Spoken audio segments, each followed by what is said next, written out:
Welcome, welcome, welcome, welcome to the Final Boss Podcast. I'm your host, Turbo the CEO. My guest host, Big Mike, also known as the Sensei. We're coming to you tonight, special edition, an hour-long edition of Who's Behind the Mask as we close out this series of Who's Behind the Mask and our final movie of discussion, Minority Report. Now, right before we get into it, I got a couple key notes. One, we've made it to episode 28. Number two, we're still here broadcasting. And number three, we haven't had any visits from Men in Black. So there you have it, ladies and gentlemen.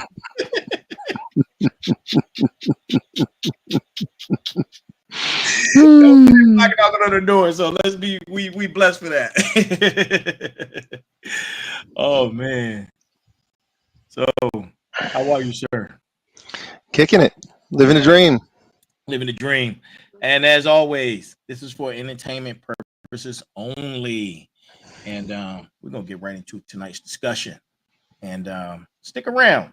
I believe the main topic may last between 20 and 30 minutes, which is usually our talking time.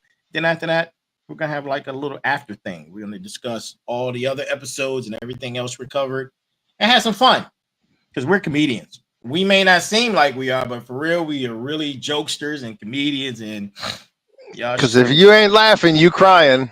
Crying, right? You gotta laugh. I laugh 24/7. Oh man, let's get into it, sir. The floor is yours. All right. So tonight we're going to be focusing on the Minority Report. So in all the leading up to this, we've talked about how that through Hollywood we can see certain pieces of information that come to us out of movies that we watch, and certain genres of movies reveal to us how things are interrelated and they tie together. And so, when we start talking about the concept of reality, and we start talking about the concept of personas and living dual lives, and these types of things, we can recognize that rolls right into this next movie, this Minority Report. And the premise on the Minority Report was they focused on the themes of pre-crime.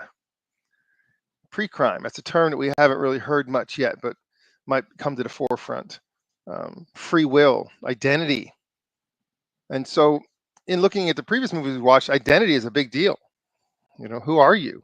Absolutely. And do you have free will?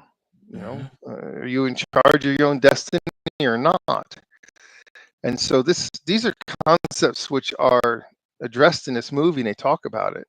So the roles that we adapt to in society, go out in the world and be in your workplace, and you act a certain way, you're a certain person. Leave that workplace and go somewhere else, and you become a different person.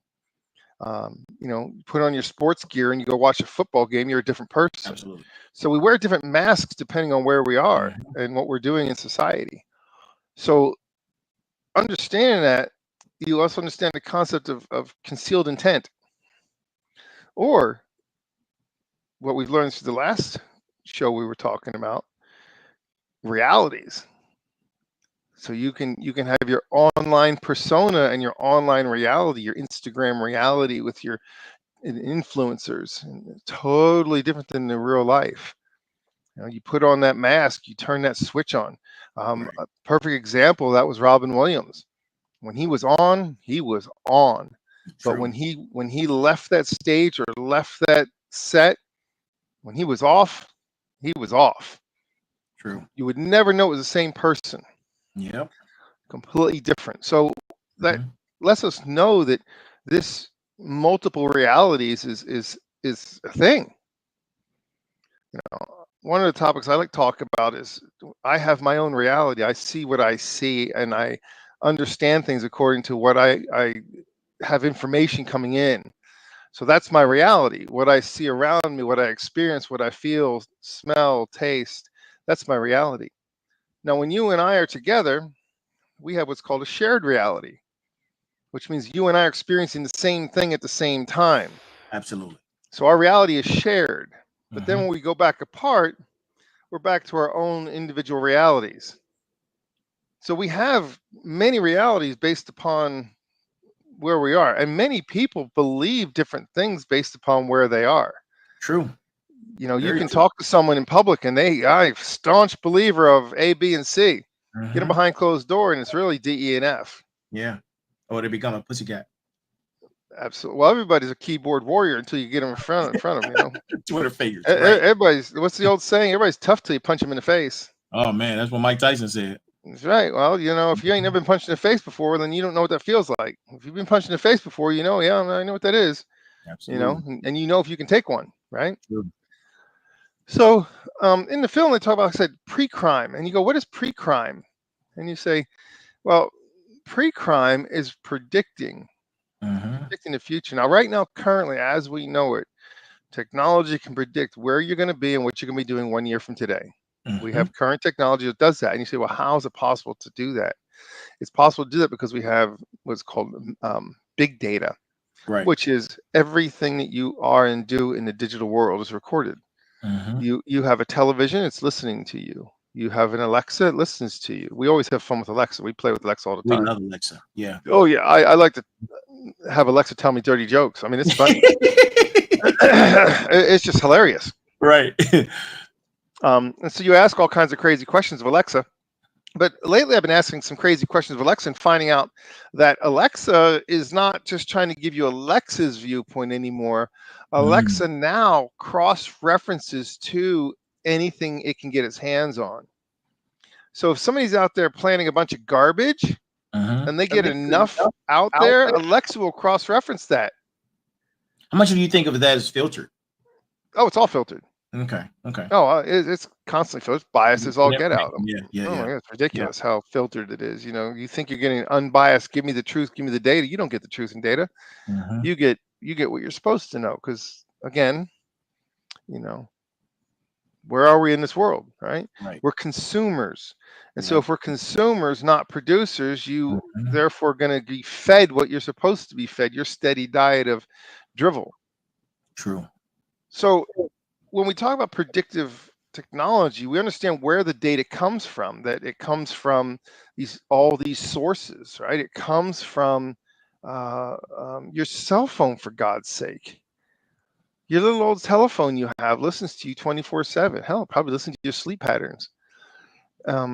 Your TVs record everything. Every device around you that has the ability, you can give it voice commands. Even your remote control. If you've got a Amazon Fire Stick, it's listening to you all the time. Comcast has a voice-activated remote control. You don't think it listens to you all the time?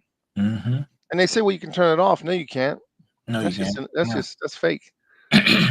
So if you take the predictive capability and the tools, modern surveillance tools that, you know, you have GPS in your car, it knows everywhere you go.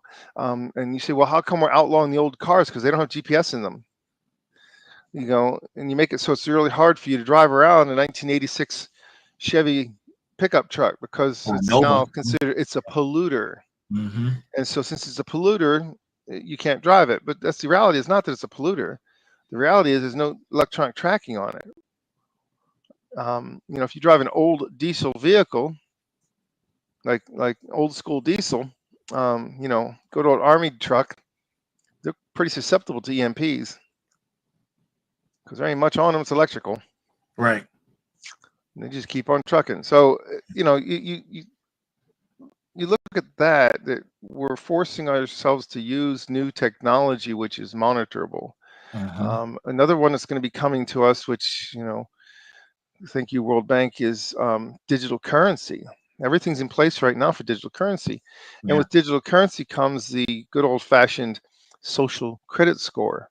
So you use your credit card to go buy gasoline for your car, and they say, oh, you bought too much gas this month. You can't buy gas anymore.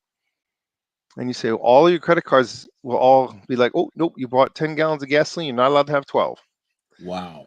Because the terminology is for the either A, you have to justify it, you have to get a waiver for it, you have to ask permission for it, but we have to make sure you're not hoarding that gasoline.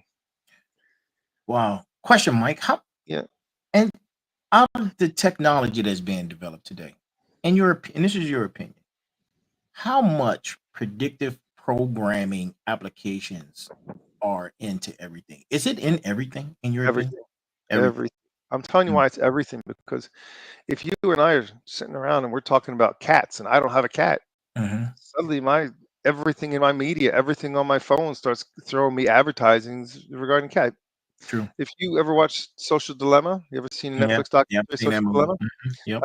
That's a definite must watch, and it explains to you about to give you what you're after, Mhm. to give you data that you want. That's where we make the echo chambers, right? Right. It's in everything you do. Uh, you know, it doesn't matter what it is. Mm. Everything that you have that's around you, it does voice recognition. Systems are smart enough to recognize voice recognition. Absolutely. Dragon has a program that used to be called Dragon Naturally Speaking. They use one called Dragon One now. And Mhm. Dragon One, what it does is it can listen to an entire room and differentiate every single Every person in the single room person. and separates their conversations. Yeah. And this is used for medical. They Yeah. use it for medical so that the doctor can sit in the room and talk to you, and it Mhm. transcribes the entire thing. All your entire visit is transcribed and put on the computer already. Hmm. So that's the tool. It's right there. Now, another piece of the puzzle is facial recognition. Yeah. So if I know that you are somewhere, then that's fine. It's called biometrics. Okay, biometrics is who you are. It's one of the forms that we use for multi-factor authentication.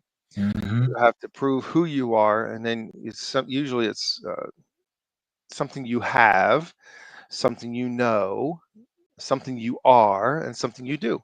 So you say biometrics. What is that? That is my facial recognition, retina scan, voice recognition. It is your fingerprint, handprint, vein. Your vein pattern on your arm is actually able to. It's like a fingerprint. Everyone has their different patterns of their veins in their arms. People So have their it's like, own walks. yeah, and the Mhm. way you walk is called the Yeah. gait. It's how Yep. you walk. So Mhm. everybody walks a certain way, and if you can replicate that, and all you have to do is just record it, and then you can play it back and match it, and there you are. This is you. So Wow. all this is done to say that where are you now? See, Mhm. if we take that information, we start putting all these pieces together. Um, you end up having a complete picture. So the predictive technology is one piece. The facial recognition is another piece. What is your digital? What do you do digitally? Mhm. Put all that together, and now we can have this big thing that says, "Hey, I'm going to forecast with computer technology. I'm going to forecast criminal behavior." Oh boy. Well, so you're seeing that when these people are out doing bad things, that the new thing is to go find their social media presence, go out there and Mhm. start looking for Look things for they've stuff. been doing, Yeah. um, chat rooms they've been in, and this Mhm. is called digital forensics, is what this is, and it's a Right. science. And so you use digital forensics to reverse engineer what somebody's been doing with their footprint and fingerprints and where they're Mhm. at, and you can forecast, because when someone's out there complaining about something and they create a manifesto, they go, oh yeah, we can predict that this person is getting ready to go out and do stupid things, and then they track them to the store and find out that they're buying rope and tape, and Wow. yeah. So Yeah. it's just pretty much it's just put together the Yeah. pieces, and once you put together Mhm. the pieces, now you got a picture. Once you got the picture, Boom. then you got it, Yep. Fertilizer and all the other stuff. Let me tell you, right? that's well, that's Minority Report. Predictive programming and doing predictive um, crime analysis. So with that, I got a question for you. How do we mask our true selves when living under constant scrutiny?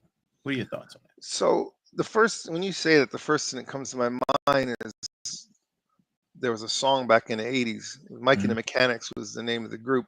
Good They band. did a Yeah. song called Hmm. Silent Running. Hmm. And one of the verses in there is, teach your children quietly, for someday sons and daughters will rise up and fight where we stood still. Um, you know, y- what do you do to mask?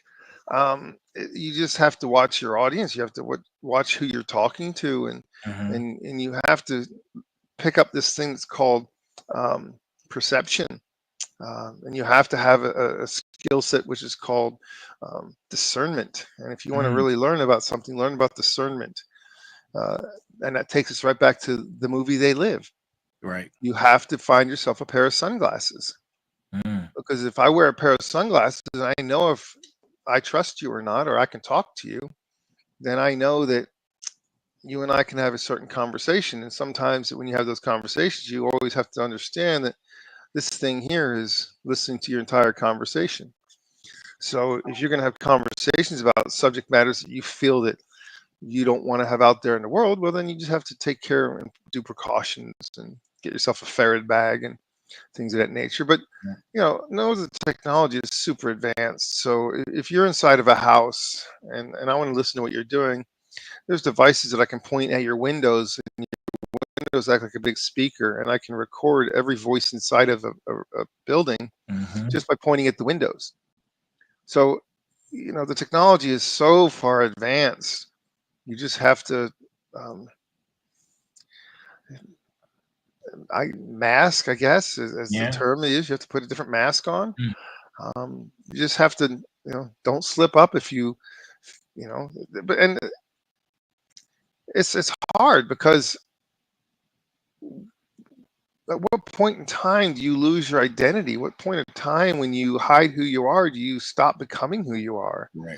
That's a great question. So it's tough, the more you learn and the more you know, the smaller your circle of friends is going to be. Because most people, they're not going to treat you real well. No, and most people don't have the discipline to lower their digital footprint or to lower their digital presence.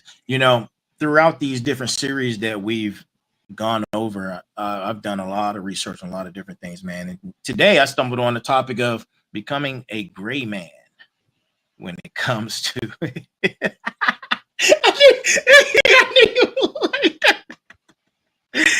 yeah, man, becoming a gray man, not standing out, blending in. Goes along with some of the things that we've been talking about, swaying with the grass. Yeah, and the grass thing is when you start to learn and you start to pick this stuff up, you want to talk about it. Right. The problem is that the lawnmower is going to come by and cut the tall grass. So you just have to know to not be standing up when the lawnmower comes by. So, you learn when the lawnmower is coming. You got to be careful, though, because the lawnmower is sneaky. True. The lawnmower learns patterns. The lawnmower is going to have the wind is going to go from north to south and south to north. And when the wind changes, the grass moves. And the grass moves, you cut the tall grass. So, that's, again, that goes back to They Live. Imagine that concept. Right. A lot of things go back to that root movie. I'll tell you what, if you ever want to learn about things, that's the first place to start is They Live, because that teaches you so much about, what do you do? How do you maneuver in this where all the odds are against you? What do you do? When I know there's a tornado coming and I know that I can't leave, what do you do? And that's what it comes down to. You prepare, and I'm not talking about get crazy about it. I'm talking about even FEMA tells you to prepare for disasters. Shit, even FEMA has a checklist of what to do and to have stock up on certain things and have a water source. And I mean, FEMA's telling you this stuff. So it's not anything I'm telling you is illegal or nefarious. Back in the day, farmers always had maintained a clean water source, power. They maintained heat. They maintained food for a year. You would go and create a big garden and harvest your garden and can it. And you wouldn't do a lot of freezing because freezing was expensive, but you could do a lot of canning. We would can everything from vegetables to potatoes, for God's sake. We'd even can potatoes, can meat, and make up certain things which are half of a meal cooked so that you can can it and then just go ahead and add that to something else and have a full meal. So, farmers did that just naturally. That's what you just did. So it wasn't like it was a prepping. It was just called daily living. That's common sense. Common sense. It's common sense, and we just don't know what common sense is anymore. Yeah, we sure don't. So here's the thing about when you look at all this stuff, it's going to change your behavior. Now, knowing that it's going to change your behavior, isn't that usually the goal? The goal of these systems is to change your behavior. So whether you like it or not, your behavior is going to be changed. Absolutely. And so when it shapes your behavior shapes who you are. if I do something enough times, it becomes who I am. If I go to the gym every single day, day in, day out, what am I? I'm a gym rat. That's your behavior shapes who you are. The words you say change Yeah. who you are as a person. Mm-hmm. So That's that's great. No, I'm sorry, I didn't want to. Were no, you no, finished you're the point? good. No, that's a great point. So that brings me to another question, man. Um, are we presenting? We talked about masks. We've talked about masks throughout this whole entire series. We talked about masks during the last series we did. Are we presenting masks that conforms to societal expectations, often influenced by algorithms and trends? Of course they are. Yeah.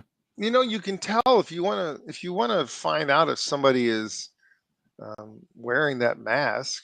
Look at the common moment in time. At any moment in time, what's the common news feed? What's the common news? What's out current on the news, right? And you're Mhm. told to have a certain opinion.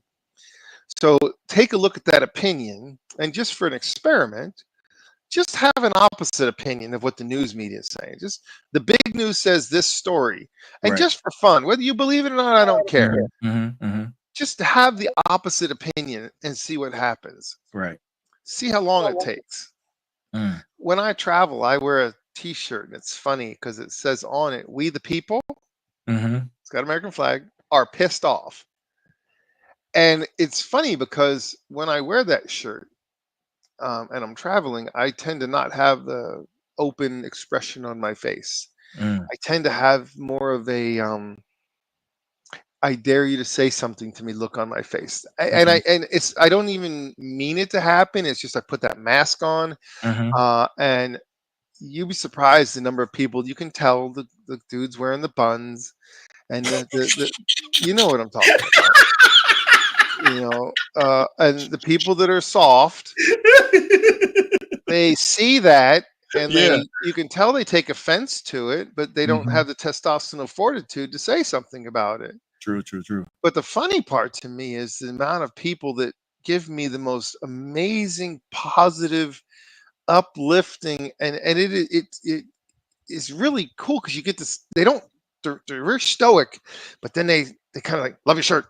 It's just Right. real quiet, quick. I love your shirt because what you're doing is I'm just putting it out there to elicit a reaction. I want to Mhm. see, are people still alive? Are they still having independent thought? Or, Right. I don't wear a Greenpeace shirt or, global stop global warming or, Mhm. you can stop forest fires. I can't stop forest fires, man. Lightning starts 90% of the forest fires. I can't stop forest fires, okay?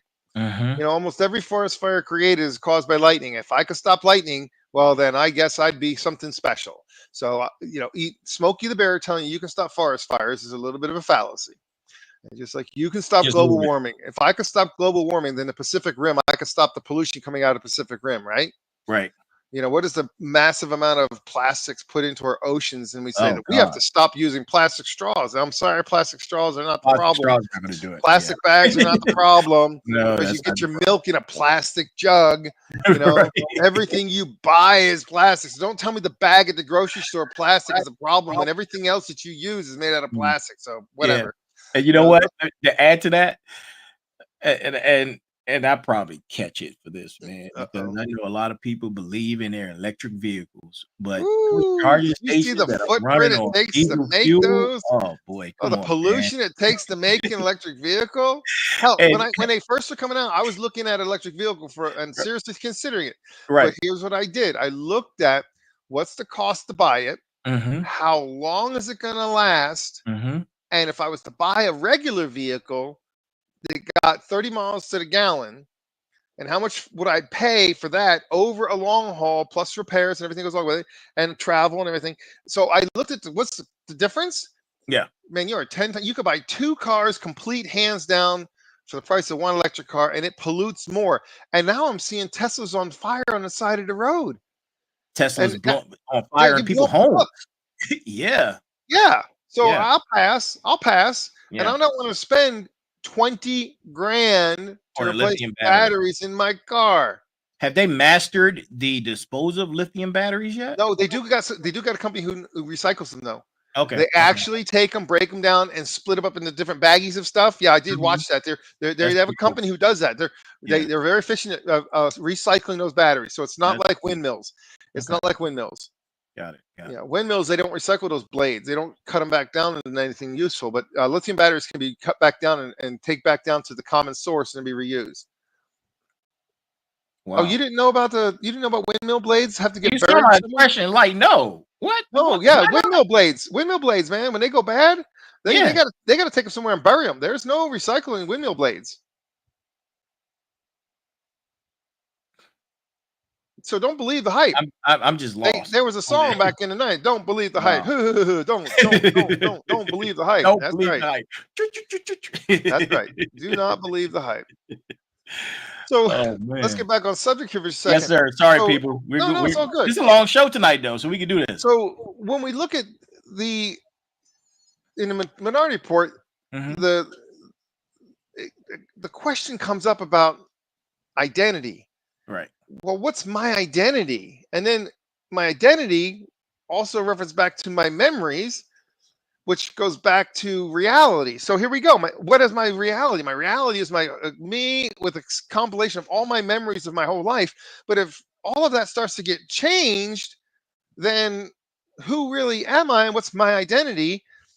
And so this is where your misinformation and we talked about the deep fakes and the technology can cause me to question my reality. And once I start questioning my memories, they start to question who I am. I start questioning my reality. Once I do that, my other input can distort, not necessarily outright change it. But see, if my reality is a straight path and something can shift me over just a little bit, that's all it has to do. You see, I'm not still on my straight path anymore. Just something got pushed me this way or pushed me that way. It's all it takes. It doesn't take to stop me from moving forward. Just shift it a little bit. Oh my, Mike, the light bulb just hit me as we move into the social credit. Yeah, it's coming. What if your identity is identified for you? There you go. See? Now your digital persona is truly who you are perceived as. Yowks. And therefore, that will change your behavior. Man. You will take your recycles and recycle them properly and wash out your plastics before you put them in the plastic bin. Because if they catch you to not have done that, then you get social credits. If your plastic's mixed in with your trash, then the machine that's gathering your trash recognizes that and goes, 10-point ding on you. Right. Don't pick up your dog ding poo. On you. You didn't pick up your dog poo. There's people with Ring cameras. And have we already talked about Amazon Sidewalk? Yeah, we briefly talked about that in the last series. Yeah, so you don't think your neighbor's cameras are watching you? Yeah, they absolutely are. I get dings for Ring camera stuff. Ring camera network neighborhood stuff, right? Yep. So you can walk around with those. You could always walk around with those boxes I was telling you about. So you would have a social identifier. That's crazy. You could walk around. You could walk around creating a black hole. You know.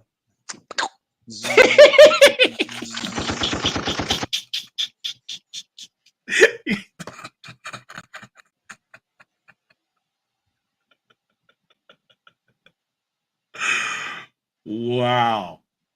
I do know that, but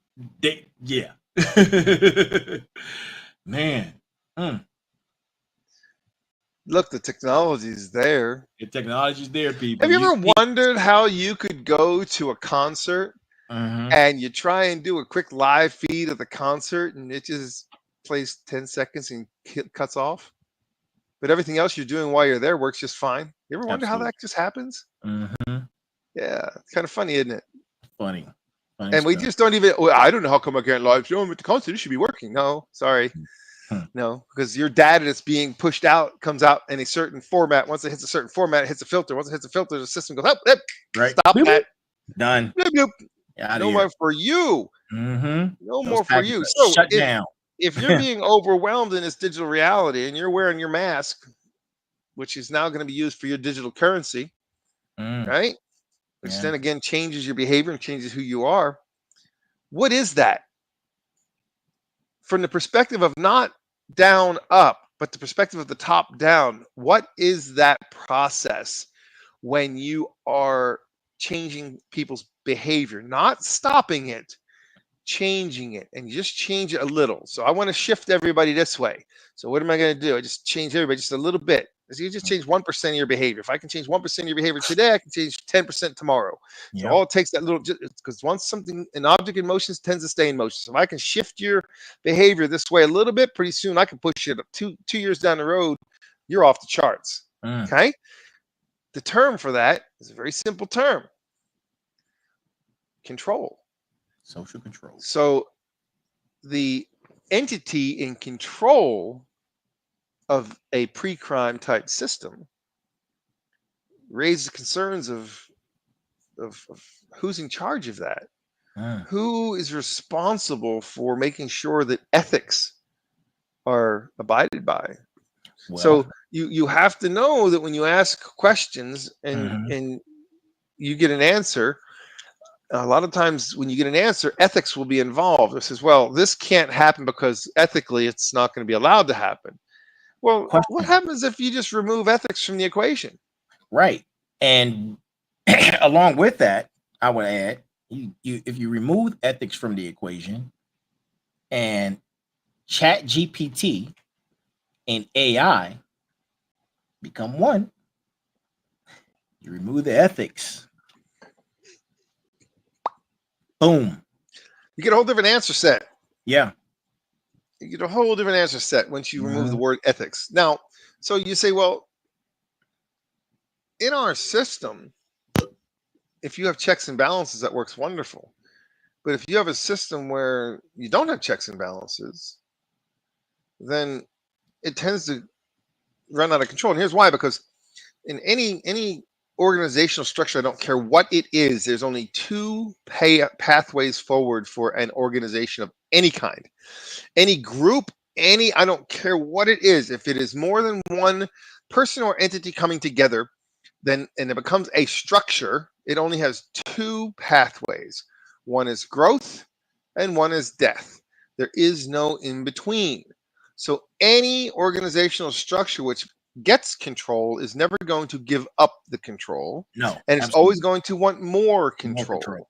So what happens is that you say, well, what does that mean? Well, it means that it doesn't have to be a government who's doing this. It can be corporations because they want to control your behavior to get you to purchase a certain way. But they do that now. So they do it now. So what happens to your privacy? So many of us are all on Facebook and Instagram. Are you paying for that? Are you paying to be on there? No. Anything that's free, anything that's free, you're the product. If it's free, you're the product. So don't go out there and do a disclaimer claiming you can't use my images. You've already agreed that you're the product, so shut up already. Don't be stupid. I love those. Hey, I love those. I know, but people that do it, they try to be so smart and so genuine. And I'm like, oh my god. I'm like, you just wasted your bits and your writing. Oh my god, you just painted yourself as this one over here. That one's a stupid one. We know that one's already stupid. Okay, so we know we're good there. You know how you can tell someone's stupid? They open their mouth. And how do you prove it? Just keep listening. Just keep listening. Yeah, if somebody wants to prove they're stupid, they open their mouth. And how they prove it, they keep talking. True. So I never claim to be a smart one. I'm just, I just kind of do what I do. All I do is ask questions. We're not smart at all.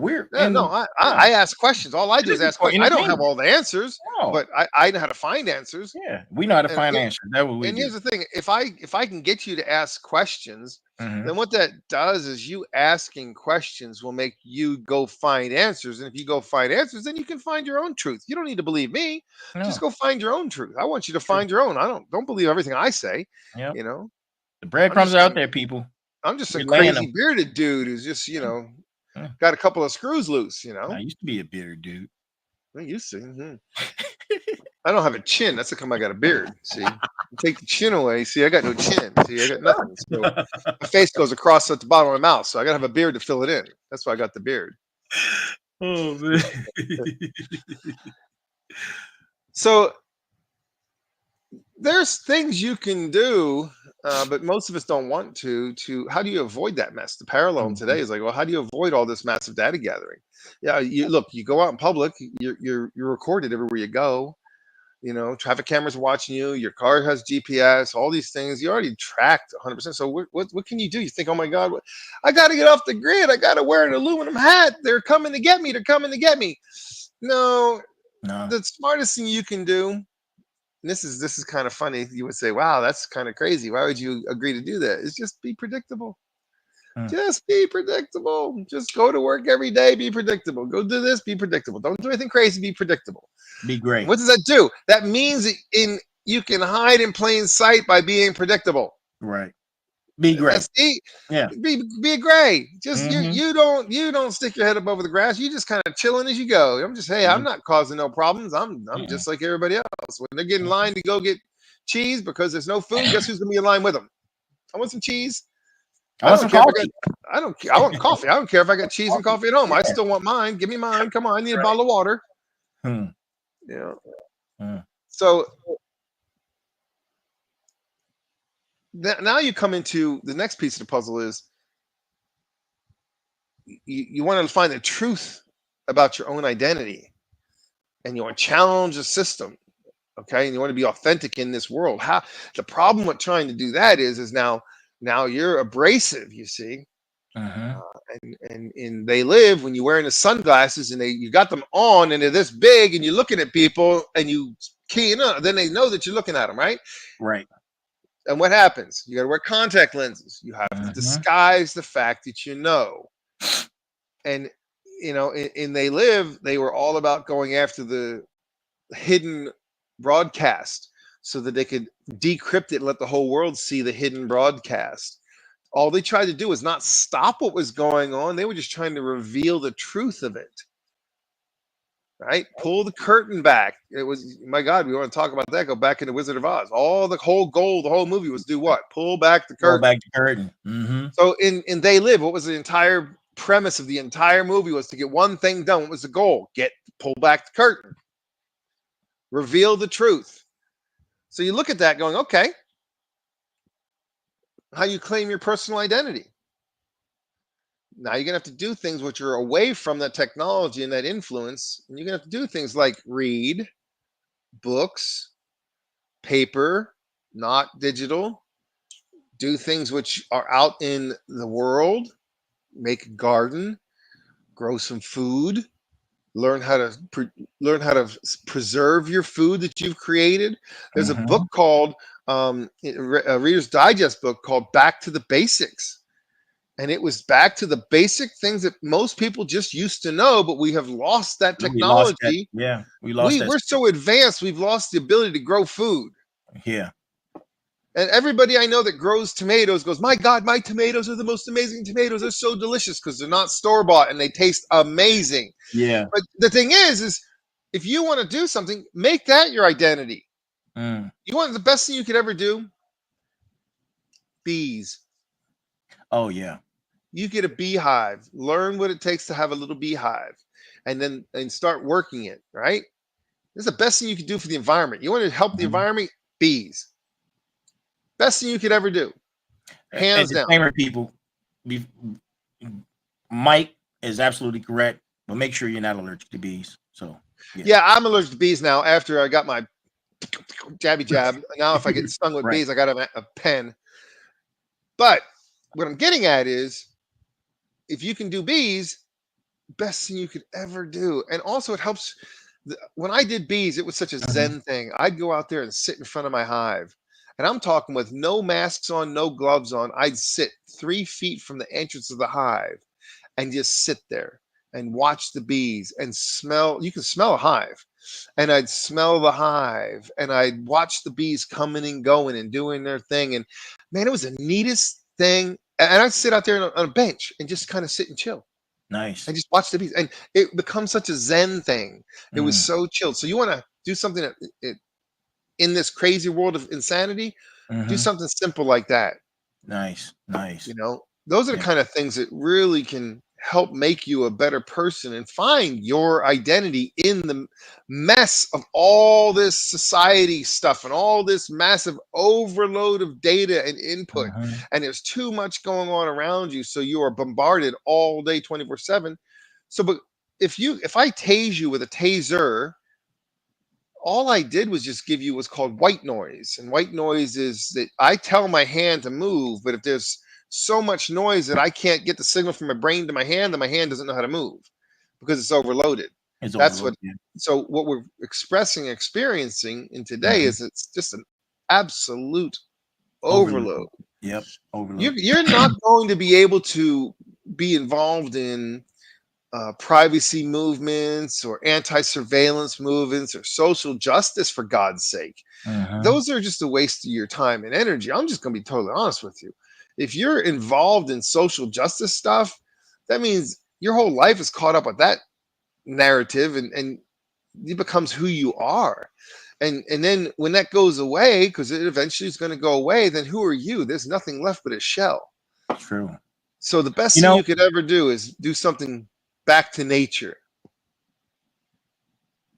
I find that a lot of people who are, I'm gonna get in trouble, who lack a certain level of emotional intelligence, where they get totally invested or totally vested emotionally into what they believe and what they're involved in, that once it's it becomes their identity.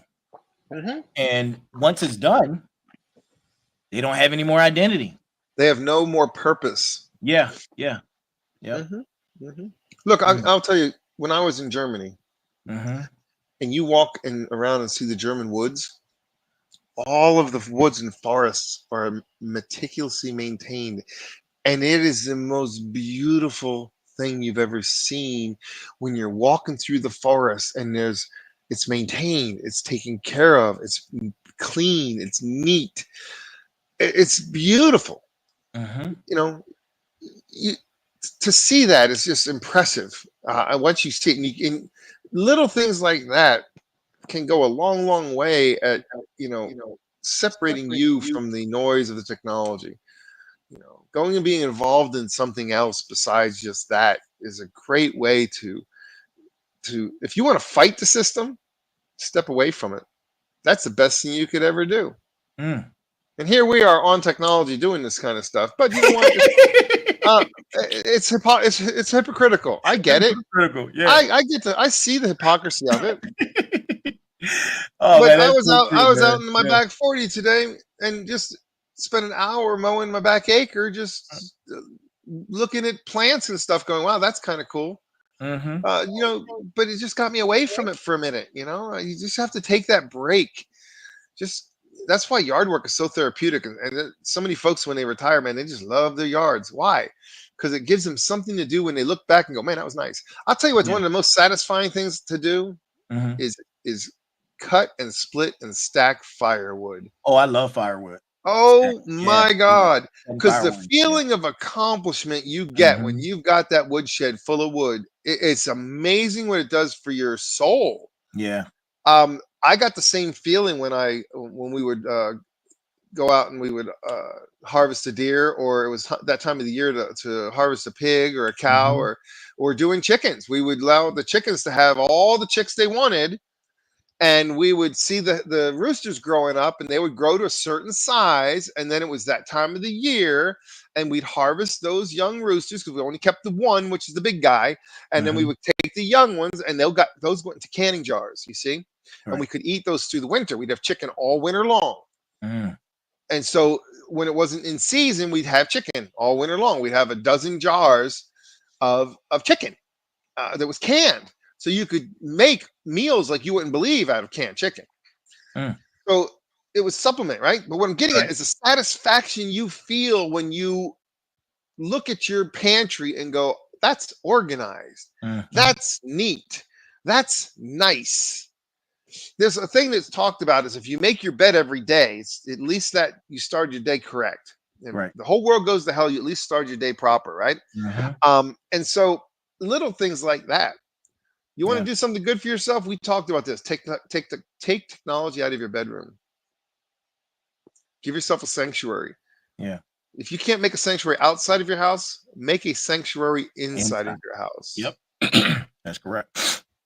Yeah. Because those are the kind of things that can enhance the quality of your life. Because that's what you're looking for when you see all of this control and all this mess and all these things out there, and you're like, oh my God, it's so overwhelming. Well, just step away from it. Just step Don't away. get into it. You're not going to stop it. Heck, can you stop the ocean? No.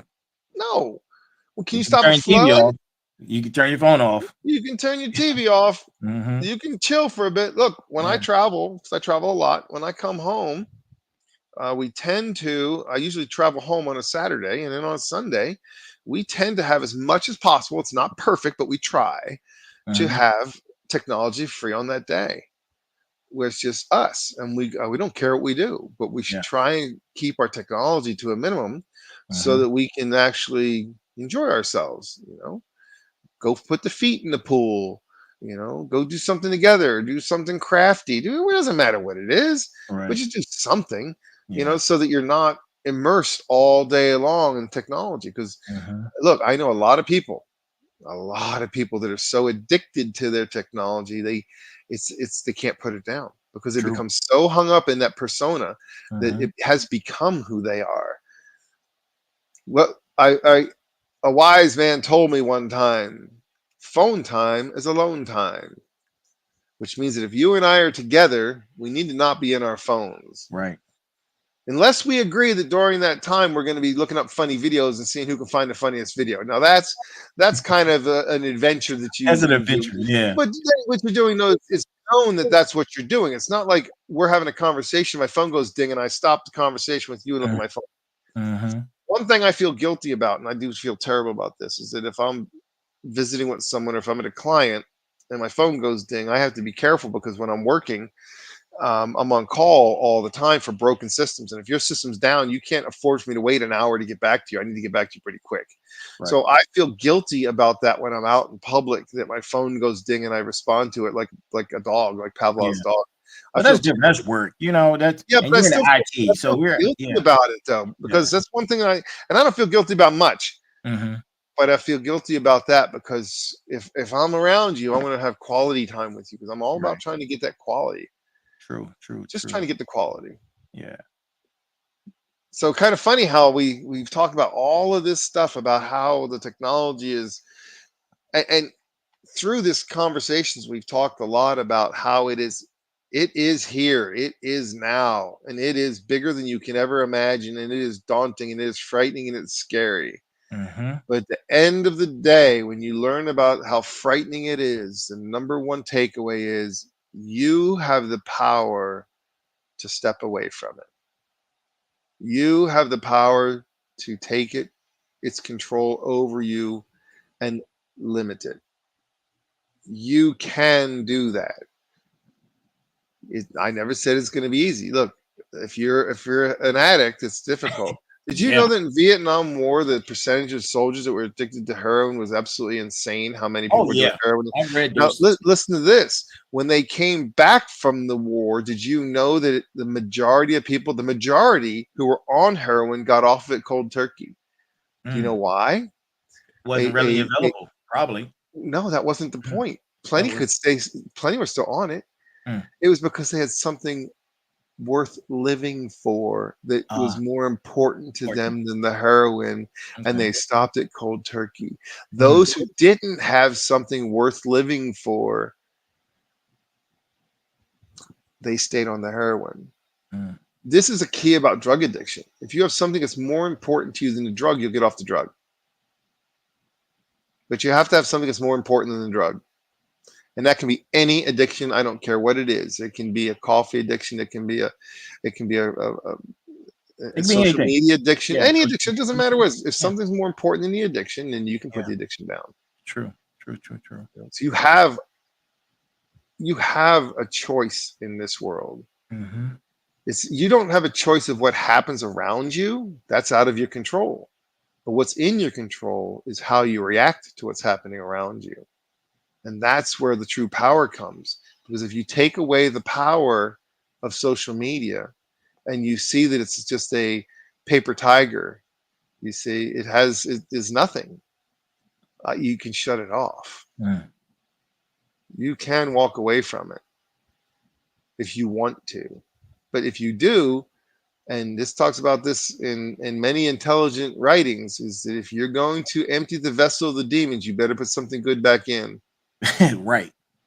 Right? Yeah, absolutely. And I'm not quoting things because I don't talk about distinct quotes, but I do talk about the story. And the story is, if I'm going to empty something bad, I better put something good in. Something Otherwise, good back into more it. bad's coming back. A different bad is coming back. How many True. folks you know are addicted to cigarettes? They get done with that and they leave that addiction behind, and now they take up another one. Yeah. People that do gambling, they're done with gambling. Now they pick up another addiction. It's just as bad, or sometimes worse. So, it's all about, you better put something good in place of the things you're getting rid of. And Absolutely. and here's what's societal pressure. It's a fallacy. It's society wants me to act a certain way. I don't care what society wants me to do. Are they paying my bills? No. Are they feeding me? Are they No. taking care of me? Are they No. out there fixing my car when it breaks? Are they out there doing anything good for me? Is society doing squat for me? But yet society has demands on me? No. I call that no. Call that So BS. that's BS. Yeah, that's Well, BS. society wants me to act a certain way. I don't give a Mhm. damn what society wants. Right. This is why I have freedom. That's why I have autonomy. I am me. I can be me. I can wear the clothes I want to wear. I have my style, the things that I do. I'm me. I don't need to be someone else because they said, well, you got to wear your hair a certain way. You got to wear your clothes a certain way. You got to wear no white after Labor Day crap is what I'm talking about. Don't do the things that people think are well, that's what society says we got to do. No, it isn't. You do you, boo. So with that, Mike, as we'll be closing out soon, but last question, and you brought up a lot of points a few minutes ago about identity and being pretty much self-aware and not really focused on what society says and believes and thinks of you and things of that nature. How do people and people pay attention, take some notes? How do people strive to break through the mask imposed by society to reveal their true selves? Because people aren't being them true selves because they're always wearing masks. See, that's the hard part because you have to be willing to pay the price to be the true self, right? And if you say, well, I'm going to be my true self no matter what, just as long as you understand there's a price to pay for everything in this world. There's only two things you have to do in this world. Only two things you have to do in this world. You don't have to be born. You are born. You don't have to pay taxes. Actually, there's only one thing you have to do in this world: die. Yeah, There's nothing else you have to do. True. So the power of free will is okay, but you have to understand life has consequences, right? These social justice people that went out there and they do protests and they realize my federally funded scholarship is gone because I was saying things that were bad decisions. And I can say those things, but the repercussions are going to be welcome to the grown-up world. Right. So it's a fine line of determining what price am I willing to pay if I want to be my true self. And you may have to wear a mask in public, but behind the closed doors, you are your true self. Because here's the thing. If I'm my true self to me, I don't care what the world thinks. If you and I get in an argument, I have only two things I could do. One is I can either be right or I can get what I want. So in my eyes, I'm always going to get what I want. And here's why. I don't care what you think. I'll let you think you're right all day long. I will praise you as to how smart you are. And you are the best idea I've ever heard in my life. So that I can get what I want. Right. You will win every argument so that I can get what I want. So treat this the same way. Be what you need to be out there so you can get what you want. I tell people this. You always hear I have a distinctive version to guidance counselors. I kind of treat them in the same thing as attorneys, and not all attorneys. I got some attorneys that are pretty amazing people. Yeah. But you always hear of the ambulance chasers and the used car salesmen, and I put them all in the same categories. Not that I should generalize, but I am for this for the purpose of this For the conversation. purpose of this entertainment purposes only. Oh yeah. So what you end up seeing is these guidance counselors tell these kids, if you do what you love, you'll never work a day in your life. And here's what I tell: that's a lie. And the reason it's a lie is this: if I do what I love for a living, I have just monetized it. I'm now doing it for money. I am not going to love it anymore. True. Because it's not going to be my passion anymore. So here's what I say: do what you're good at and makes you money, and be really good at it. And I don't care if you hate it. I could give a damn if you hate your job. Shut up. Do what makes you money. And then in your time, do what you love. That way you're always going to love it. And because you're making money, you can afford to do what you love. You follow where I'm going with that, right? Absolutely. So never do what you love for a living. Do what you're good at. Do what you're good at. And then in your time, that's when you do what you love. And that's how you survive this mess of all this insanity. Put on your mask for work. Be what you need to be at work. When I was in Germany, this guy was retiring. He was the quietest dude. He was an E7. He was quiet, never said anything to anybody. He was just quiet and he just did his job. He didn't say nothing to nobody. Nobody knew who he even was. He was so quiet about his job. And just did work. E7. Okay. Right? Getting ready for retirement, right? Okay. Didn't say nothing to nobody. He got his retirement papers in his hand and was like a teenager. But he was like, he was running around, clapping everybody on the back, happy, talking. You never knew who this guy was until he got his papers and said he could retire. And my God, he turned into the happiest dude you've ever seen in your life. Because no one knew who he was. Wow.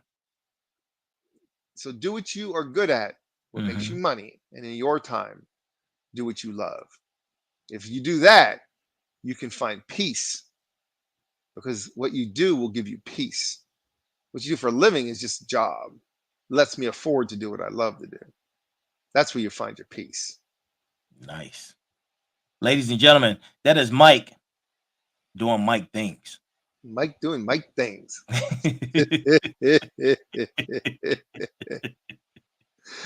Indeed. Yes, sir. Oh, by the way, what part of where in Germany were you? You know, I was born there. I was in Karabakh, which was between Nuremberg and Ansbach. Okay. It was an air base. I was born in Nuremberg. Yeah. Yep. So Nuremberg. Yeah, I was west of Nuremberg. Okay. Just come across a little bit, and there it was. Oh man, Germany is amazing. It is. It really is. I tell people all the time, man, Germany is an amazing. I was down at Garmisch, which is down by the Alps, and I was at a little military campground where I was in a tent. Next morning, I woke up because we got there at night. It was dark, and we were on our way down to Austria and down to Italy. And I got up in the morning out of my little tent. It was colder than cold. I mean, it was cold because that's the way it was. It's based in the mountains. But I got up and I'm watching the sun come up and shine on these mountains. And they're like, I'm at the base of the mountains looking straight up. And it was like, it was glorious. It was glorious. And you can't experience those kind of things any place else. It's just amazing. It is beautiful. Yep. Pure beauty. Absolutely. Yes, sir. So you got to remember, keep those little memories you have, those little gems you have.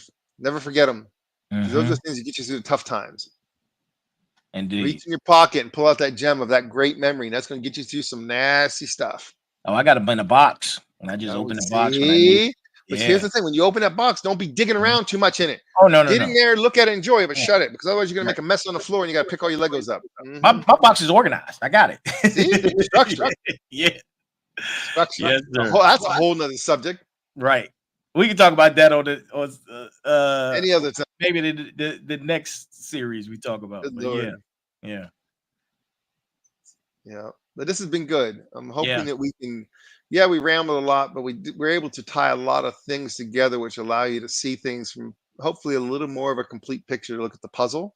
And if you can see the entire puzzle as the last pieces go in place, you say, what do I do with this big nasty picture that I'm looking at? Step away. When you're done with the puzzle, what do? It's finished. It's You're done. It's finished. Yeah. Step away from it. And that becomes an amazing message in its own right. Already. But once you learn the puzzle, you step away from the damn thing. And the same thing with that. When you're frustrated about completing the puzzle and you can't figure it out, you step away from it. Same thing with social media. Step away from it all when it gets you down and out, or you start experiencing and having. And you got the haters coming at you. That's right. Yeah. Man, it's an hour long. That was incredible. That's pretty cool. Special edition. Boom. Special edition. Yes, sir. Well, that concludes the series of Who's Behind the Mask. And I hope everyone enjoyed the series. This is episode 6. You can go back and check episodes 1 through 6 on YouTube at the Final Boss Podcast. If you have any questions or concerns, you can email us at info@thefinalbosspodcast.com, all one word. Mike and I are both on Facebook and YouTube. No, Facebook and Instagram. If you have any questions, anything that you would like us to go over, or you have some concerns or information that you want to know more about us, or you want to know more about, exactly. Hey, let's talk about it. We're here. We're here. We're here to talk about it. So, with that being said, hello, Molly. Hey, Ma. And all the viewers out there, thank you for tuning in. It's been fun. It's been a wild ride. I hope you took great notes and you're able to see the breadcrumbs, and it will lead you to the loaf of bread. And you eat well. Eat well, my friends. God bless. Salute.